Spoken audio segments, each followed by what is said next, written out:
On en vient finalement au principe de la conservation de la quantité de mouvement.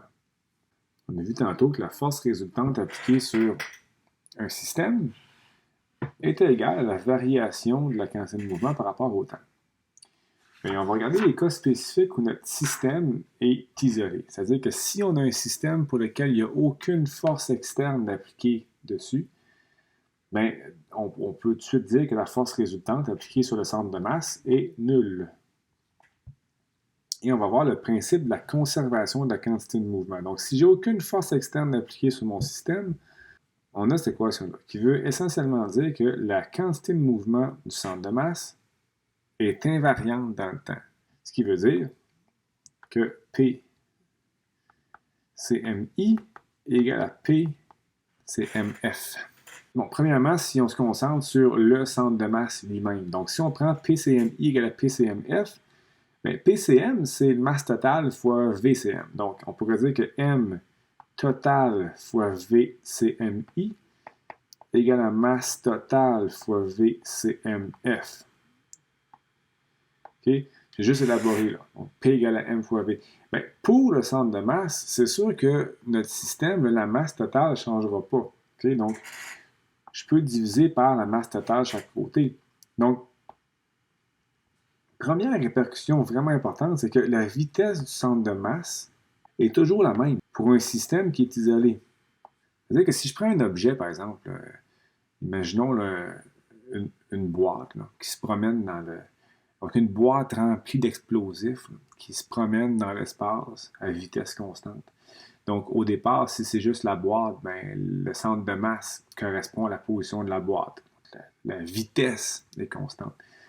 Si la boîte explose, ben, en fait, quand on regarde le centre de masse de tous les débris qui formaient au départ la boîte, ben, le centre de masse de ce système-là, qui est maintenant la boîte explosée, continue à la même vitesse qu'avant l'explosion. Donc, ça va ensemble. Okay?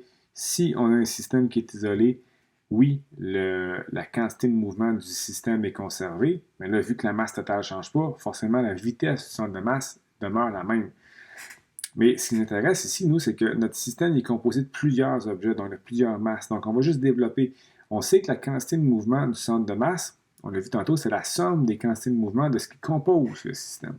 Au départ, j'aurais P1I plus P2I jusqu'à le nombre de particules que j'ai, I, égal à les quantités de mouvement finales de chacune des particules. Alors, le principe de conservation de la quantité de mouvement.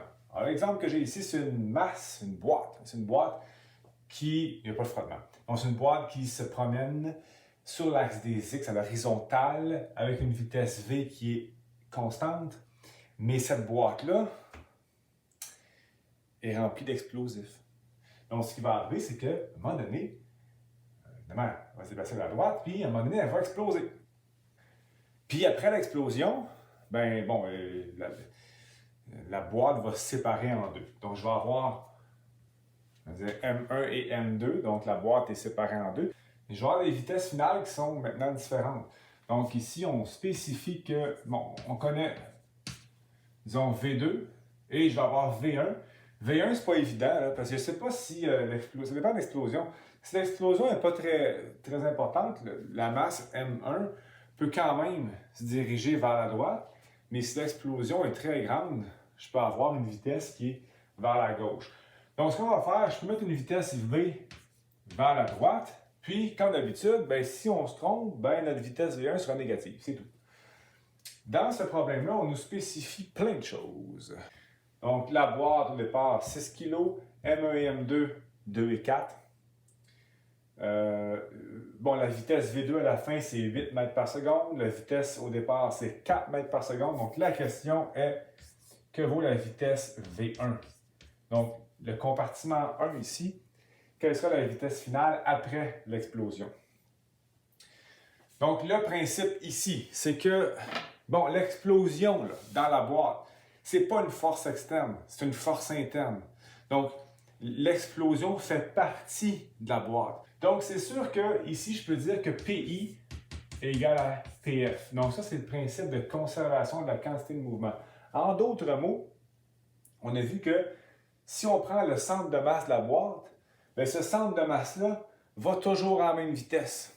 Donc, les deux masses vont prendre des vitesses différentes, mais le centre de masse, qui sera dans ce cas-ci plus près de M2 que de M1, le centre de masse va se déplacer toujours à 4 mètres par seconde. Donc, ce qu'on a à faire ici, c'est de vérifier, on écrit en fait PI, qu'est-ce qu'on a? C'est le produit masse fois vitesse. Donc, j'ai la grosse boîte fois la vitesse initiale, MV, égale à la fin à M1, V1, plus M2, V2. Donc, tout simplement. Donc là, j'ai mon inconnu qui est V1. Il faut que je l'isole, tout simplement. Donc, V1, je vais retrouver ceci. Alors, numériquement, donc je remplace MV moins M2, V2 sur M1. Alors, je retrouve un V1 qui est de moins 4 mètres par seconde, ce qui veut dire tout simplement qu'on s'est trompé de sens. Donc, la boîte 1 se dirige vers la gauche.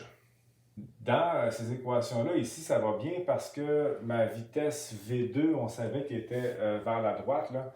Mais il faut quand même faire attention parce que quand on entre les vitesses dans l'équation, il faut quand même tenir compte du sens des vitesses. Donc là, je cherchais V1, c'est pas grave. Là. Mais dans un autre contexte, imaginons qu'on vous donne V1, puis on vous dit que V1 est vers la gauche, puis qu'on cherche V2. Bien là, évidemment, ce serait V2 qu'on irait isoler. Il faudrait mettre un V1 négatif dans l'équation pour pas qu'il y ait d'erreur de signe.